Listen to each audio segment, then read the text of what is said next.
Over the last few episodes, we've explored the skills that public sector leaders need to drive reform. We've spoken about negotiation, strategic communication, stakeholder engagement, and navigating resistance. But today, I want to ask a different question. What happens when you've done the training, developed the skills, and returned to your institution ready to make a difference, only to discover that your biggest obstacles have nothing to do with competence? What if the real barriers are limited funding, competing political priorities, bureaucratic silos, or even resistance from people who have something to lose? These are challenges that reformers encounter across every sector, from health and education to tax administration, digital transformation, and institutional governance. Today's conversation explores those realities through one fascinating case: the efforts to legalize land ownership for government facilities across Lagos State. On the surface, it seems like a land administration issue, but in reality, it's a story about what happens when reform meets institutional complexity. Joining me is Mr. Ayodele Ajayi, an alumnus of the Aig-Imoukhuede Public Leaders Programme, who is leading this very important work. Together, we'll explore what training can prepare reformers for, what it cannot, and what kinds of support actually help reforms succeed. I'm Chioma Njoku, Director of Programs at the Aig-Imoukhuede Foundation, and this is the Aig-Imoukhuede Foundation podcast. Now, Ayodele, I'd like to begin with your own experience. Tell us about your reform initiative. When you first started this reform, what did you expect would be the hardest part?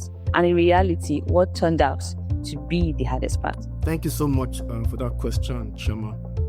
Now, as the Director of Technical for the Lagos State Special Committee on Rehabilitation of Public Schools, my job basically is to lead infrastructure delivery in public schools across the state. And this, my initiative, was not born in a meeting room or from a policy paper. It was actually a result of physical site inspections that I had conducted. Now, for a brief background, Lagos State has almost 2,000 public schools, and this is spread across 6 educational districts in the states.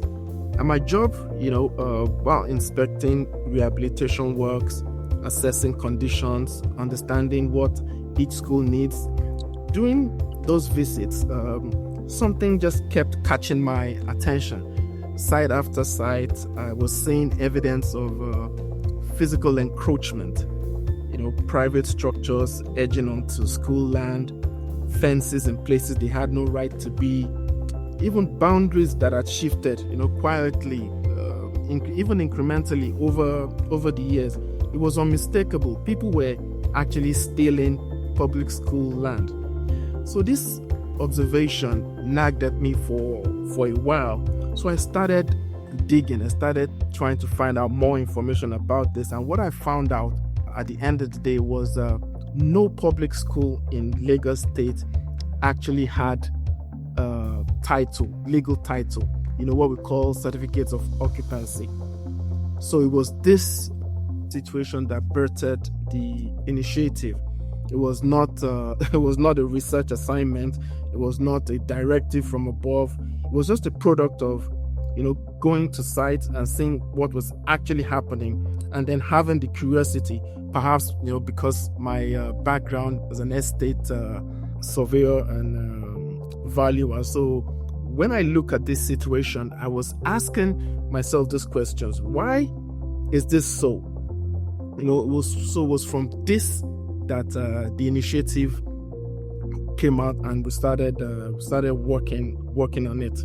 Now, in terms of what has been achieved, we've gained significant traction. As a matter of fact, I've presented my findings at the Executive Council. That's the highest level of decision making in the state, and it received serious engagement. Now, to your question about what I expected to be hard, and I'd like to be honest here. I always knew it wouldn't be data, because I did not have problem in gathering information to show evidence that this was a real problem.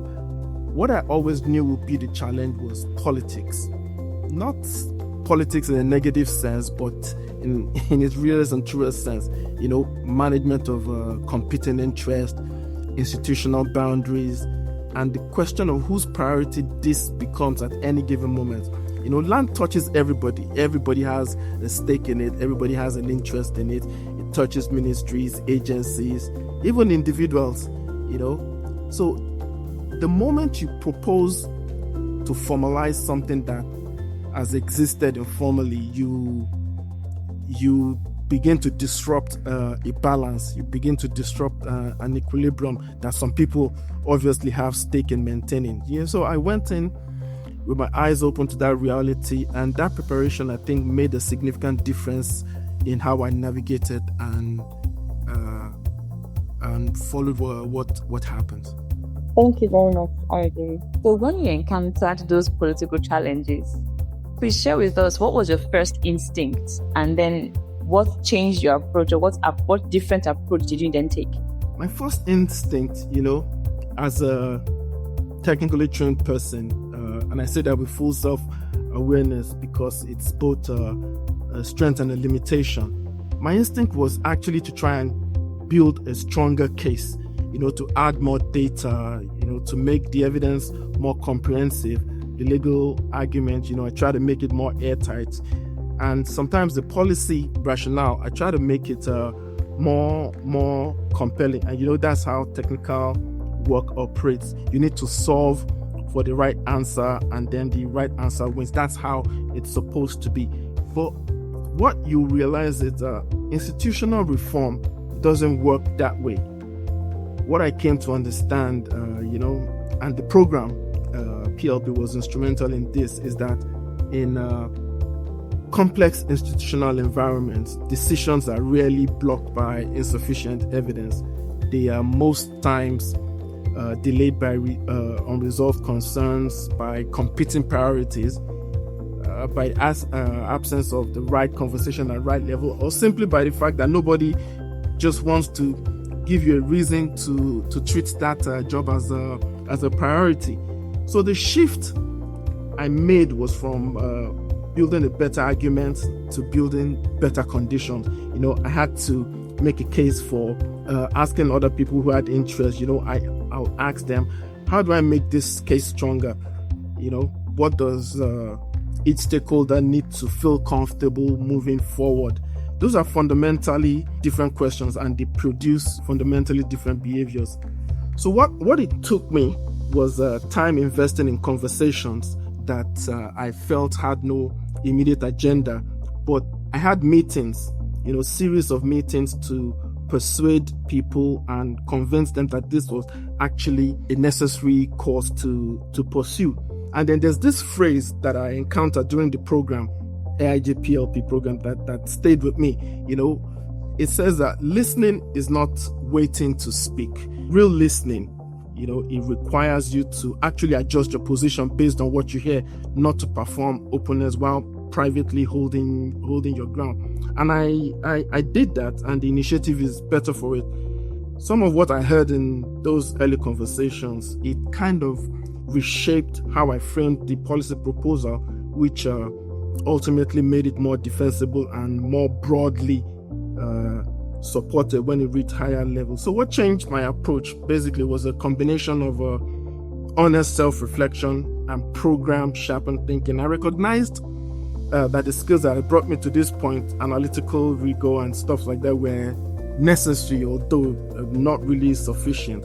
And I made a deliberate decision to develop other skills that institutional reform actually demands. So I was able to pull through.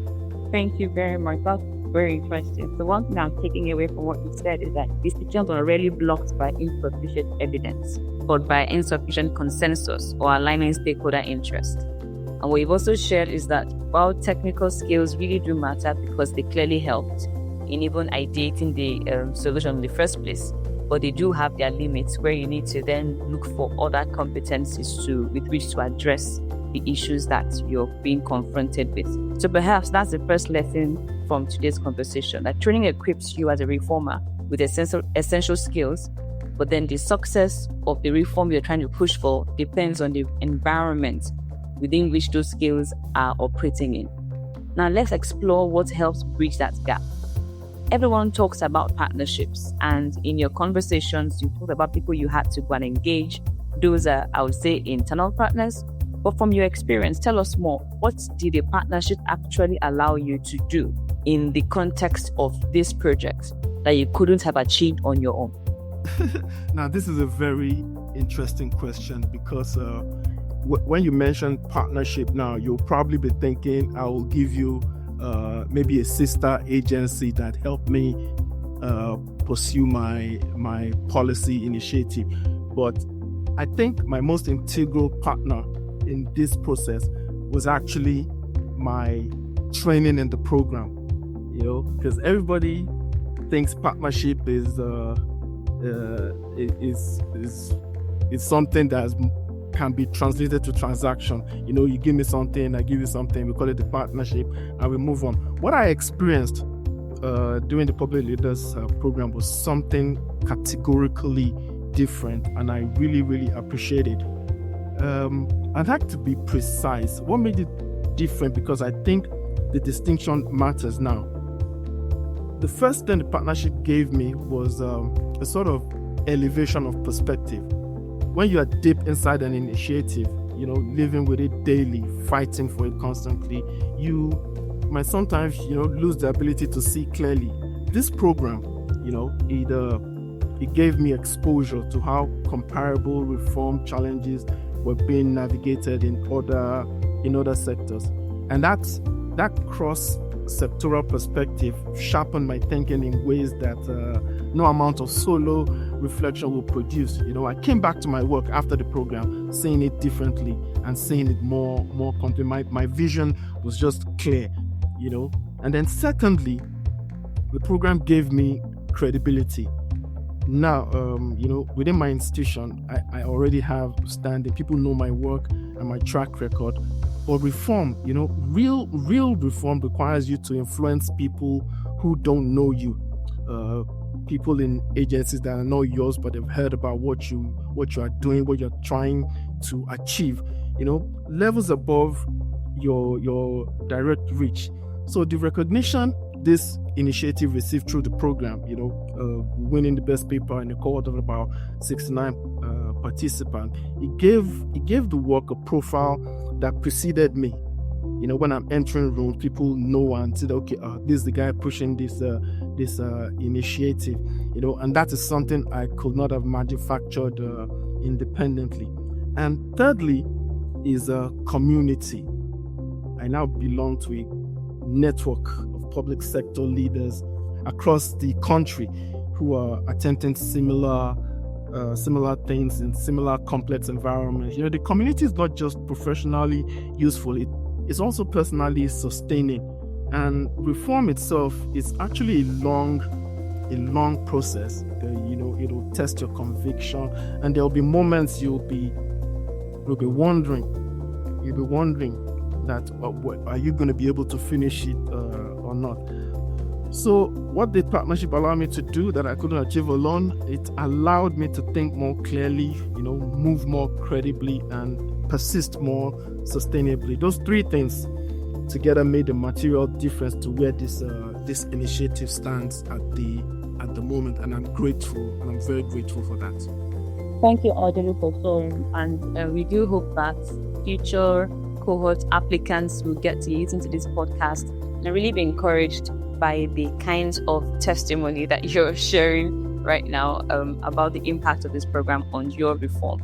And just flowing from your the last block of the things you were saying around the length of the project and the staying power that the community and the program has enabled you to have, I wanted to follow up on that and ask, for how many years have you been trying to get this reform implemented? because from our experience and our engagement with members of the alumni community for the Aig-Imoukhuede PLP and other initiatives that we run, we understand how frustrating reform work can be. Now, was there ever a point where you wondered whether this project was even worth continuing? And then what kept you going? Yes. Now, to be honest with you, the initiative had actually been in development for a meaningful period of time, long enough that I've had to make peace with the pace of institutional change, which is really the pace that you want your reform process to actually go through. And to answer your question directly, there have been moments of doubt, not about the idea. The idea remained clear and necessary throughout, but the doubt about timing, because sometimes it got really frustrating because of institutional inertia, and about conditions. We were wondering if it was the right time, if we were talking to the right people, if we were doing the right things, and about whether the energy being invested was even proportionate to the progress you could see. But what kept me going was threefold. The first itself was the problem. When the moral case for a reform is genuinely strong, when you can see clearly who benefits and how significantly you need this thing to work, because it's actually a significant step forward for the state government. Public school land belongs to the children of Lagos State. If we don't secure it, it'll be a really negative oversight for the state government. It's an act, as far as I'm concerned, an act of intergenerational stewardship. That conviction did not waver in me, did not waver at all. And then the second was a network. There's a particular kind of encouragement that comes from peers who understand your context, and the support I get from you guys. Every couple of weeks you're checking in, trying to find out what's happening, what's going on. Have you been able to do this? Have we moved forward? Are there any problems? You need any assistance, from the foundation, which I appreciate every single time you call to find out. That kept me going. That kind of peer wisdom it's irreplaceable. It kept me calibrated, so it kept me moving on, because I knew this was a really, really, really good thing to achieve. And then thirdly, was a deliberate reframing of what progress looked like.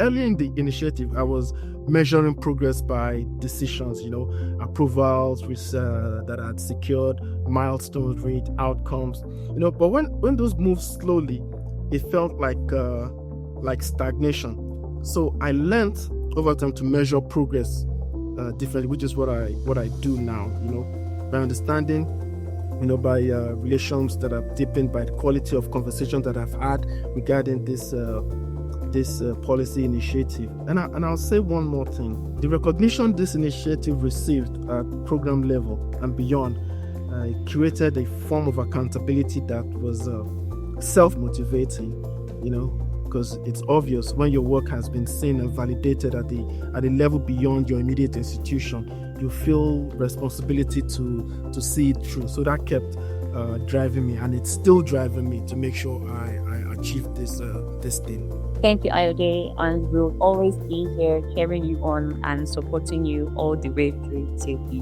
get to the end of this tunnel. So we've talked about individual capacity as well as partnerships, and I want us to now zoom out to institutions. If you had the opportunity to change just one thing about how government supports reformers, what would it be? Just one thing. Just one thing. If I could change one thing, it'll be that I will create a more direct and predictable connection between policy approval and the support for implementation. Let me explain. Because I think this is a gap that is mostly unappreciated.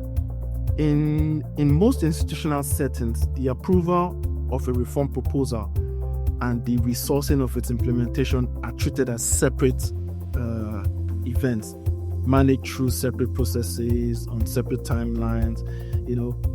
A proposal can actually achieve genuine momentum when at the administrative level there's an energy that adds to it, that gives it more momentum. There's an interval between when an initiative is endorsed and when resources are deployed for it to be achieved. That interval is a critical point where many reforms die. Not with opposition or confrontation, but quietly through delay. Ideas will just die out. What I would change is the sequencing. I will definitely build some sort of mechanism that will activate implementation support at the point of approval, rather after it being a second process. It has to be done simultaneously for us to be able to keep that energy and drive it through to the end. And specifics of this kind of mechanism is the principle is actually easy, because once you have high level approval, it's something that should also be at the back of our mind, that talking about it and getting verbal approval with it is just one part of it. The resources, the connections you need to drive it through have to be activated simultaneously. So I'd like to be clear. It's not a criticism of any particular system or administration. It's just a structural challenge that governments sort of have difficulty with. They do one thing and then wait before the next step is taken. So the distance between policy and implementation is actually a public administration problem that should really, really be looked into, and that is what I will try to change if I have the powers.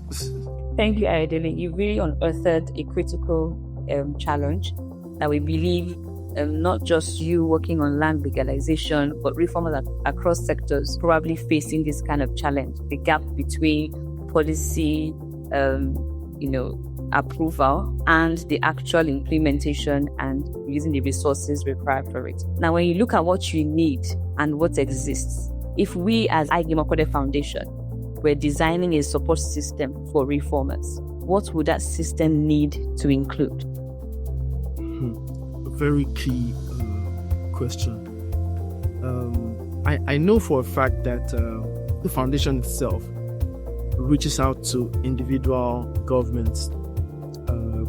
As a matter of fact, I know Madam EVC met with the head of service of Lagos State government, just for the sole reason to ensure that capstone projects by AIG alumnus are given top priority and are given front burner attention, and then they are seen through. So this engagement is very, very, very critical.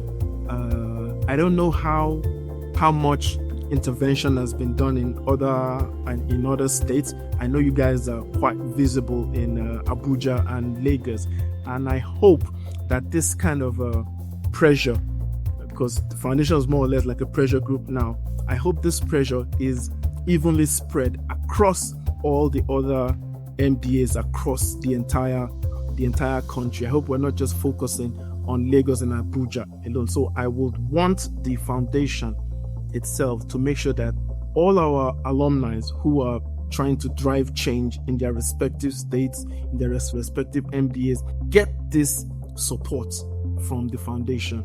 I think that will go a really, really long way. Thank you, Ayodele. So as part of our tools for supporting you as reformers, you would like that the foundation carries on with high-level engagements with the top management of your public service. That is noted, and your comment also about spreading this kind of support throughout the country and not just Abuja or Lagos is also very well taken. And the message you have passed is very clear. Reformers don't just need skills, they also need an ecosystem made up of the right partners, whether formal or informal, and the resources that help good ideas survive implementation. Now, today's conversation reminds us that institutional reform has never been about heroic individuals working alone. If you listen to Ayodele very closely, he talked about the series of conversations that he had to have with other people to drive this reform forward. It certainly requires capable leaders, people who can negotiate, communicate, build trust and lead across organizational boundaries. But capacity alone isn't enough. Reform also depends on institutions that provide the political backing, resources, coordination, and space for innovation. Perhaps the lesson that stands out from today's discussion is that we shouldn't only ask whether we are developing better reformers, but we should also ask whether we are creating the institutions where good reformers can actually succeed. At the Aig-Imoukhuede Foundation, that's the challenge that we are committed to supporting, not only by developing public sector leaders through the Aig-Imoukhuede Public Leaders Programme, but by strengthening the wider ecosystem that enables reforms to take root and endure. Ayodele, thank you very much for sharing your experience and for the work you're doing to strengthen public institutions in Lagos State, particularly the school. And to everyone listening, thank you for joining us. We'll see you next time on the Aig-Imoukhuede Foundation podcast.